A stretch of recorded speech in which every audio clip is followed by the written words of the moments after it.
Hello po Ma'am Nancy, magandang araw po sa iyo. Ito po Ma'am yung in-order niyo po sa ating live na sewing machine. Dito lang po yan sa Mato Sewing Machine. Okay, TikTok shop natin. So meron po tayong ilalagay po dito Ma'am na maliit na papel para sa full video tutorial natin kung saan niyo po kami pwede kontakin po Ma'am. Okay, so isasabit ko po dito yan Ma'am para makita niyo po siya Ma'am. Okay po Ma'am Nancy, ito po yung unang gagawin niyo po Ma'am kung kayo po ay mag-set up ng sewing machine natin Ma'am. Unang-una ito muna yung isi-set up natin itong transformer natin Ma'am. Ito po siya Ma'am. Yan. Ito po isasaksak natin ng direkta. Itong transformer po natin Ma'am. Bawal po yung unit natin. Tapos kunin natin yung wire ng unit natin at dito po natin yan isasaksak po Ma'am Nancy. Ayan. Kita nyo po siya Ma'am. Ayan. Compatible po sila. So okay. So meron po tayong switch dito Ma'am. Ayan. Kung ayaw niyo po ng ilaw ganyan, meron po siyang power. Kung gusto niyo po may ilaw, ayan po siya.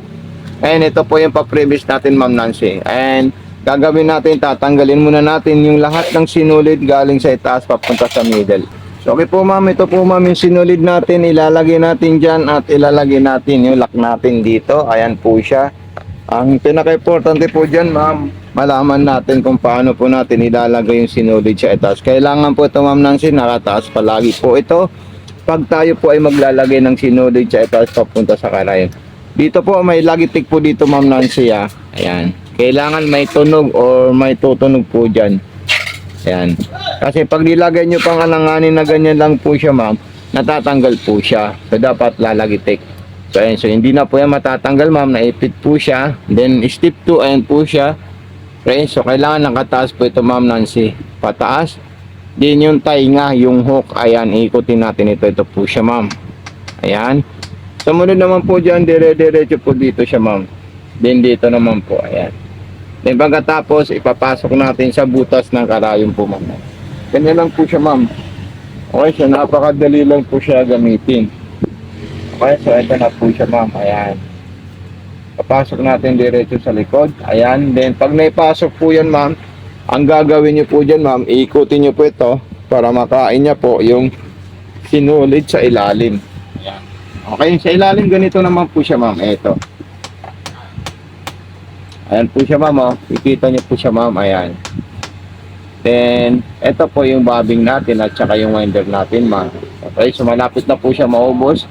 So, salina natin ng isa pang winder natin. Ito po siya Ma'am Nancy.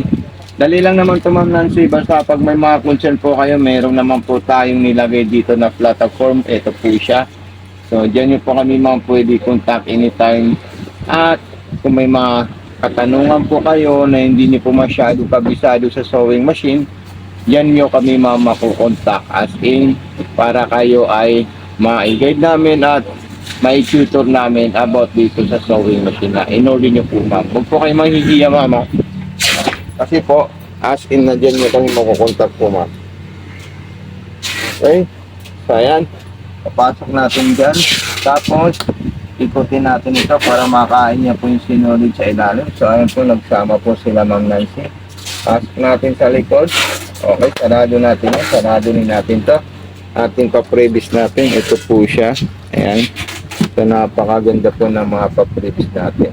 So ayan. So ngayon mangyayari dyan, kung ano man ang gusto niyong design, so pipinditin niyo lang po siya Ma'am. At ilaw po siya Ma'am Nancy. Start button. Ayan.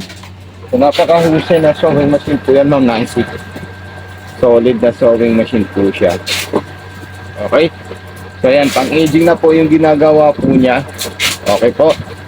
Tapos, ayan. Then kung gusto naman po another design, ayan, magaganda po yung design niya. Ganyan lang po siya kadaling gamitin Ma'am Nancy. Okay. So huwag niyo po kalimutan mag-subscribe sa YouTube channel Mato Sewing Machine. Mag-follow sa Facebook page Mato Sewing Machine Vlog at yung TikTok shop natin Ma'am. Okay, so ito po yung automatic cutter blade niya sa sinulid. Ayan. So, wala na po siya. Cut na po siya, Ma'am. So, ang solid, ang ganda, at ang perfect. Okay po, Ma'am Nancy. Maraming salamat po dito, Ma'am. Pa-unbox and pa-share po sa ating TikTok shop. God bless and more power po, Ma'am Nancy. Thank you so much. And happy showing po, Ma'am Nancy. sa bagong sewing machine nyo po.